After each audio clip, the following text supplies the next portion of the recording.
Okay, we are going to calculate the rate of seafloor spreading for two mid-ocean ridge systems. Go ahead and grab your highlighter and highlight the Mid-Atlantic Ridge and the East Pacific Rise, right there. We're gonna measure their rate of seafloor spreading. So to do that, we are going to take some calculations described right here. So the first thing we're gonna do is measure the rate of seafloor spreading for the Mid-Atlantic Ridge. So you take a ruler, and from the middle of the Florida dot to the middle of the Senegal dot, you're gonna make a straight line. Straight diagonal dot to dot line. Boop, like that. Okay, and then you'll do the same for the East Pacific Rise, dot to Peru.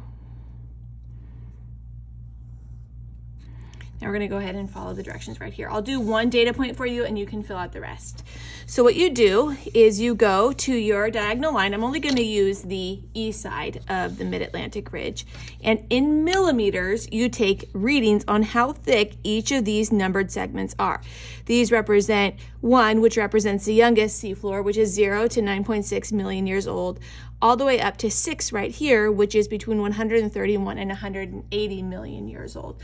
So that's what the 1, 2, 3, 4, 5, 6 mean. So now I'm gonna go ahead and find out how big is the smallest crust in millimeters. And I can see that it is 4 millimeters. So I write right here for unit number one, I write the number 4.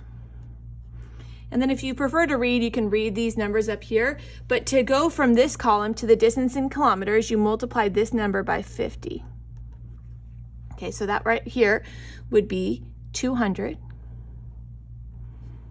All right, and then to get the distance in centimeters, what you do is you multiply that number by 100,000. So the distance in centimeters for that span of seafloor labeled number 1 would be 20 million centimeters. All right.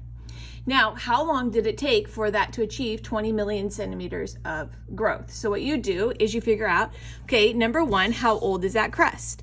So we know it's between 0 and 9.6 million years old. So I know the total length of time that it took to develop that distance is 9.6 million years.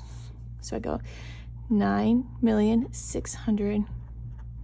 For the other ones, I will just subtract the big number from the little number, 33 minus 9.6. 56 minus 33, and so on, million years old. And then all I simply have to do is divide 20 million by 9.6 million and write the number right there. That's how many centimeters per year that chunk of seafloor moved. So you do that for the other remaining pieces, and then you also do that for the East Pacific Rise. And in the end, the number that is the most significant to us will be, on average, how fast is that plate moving in centimeters per year.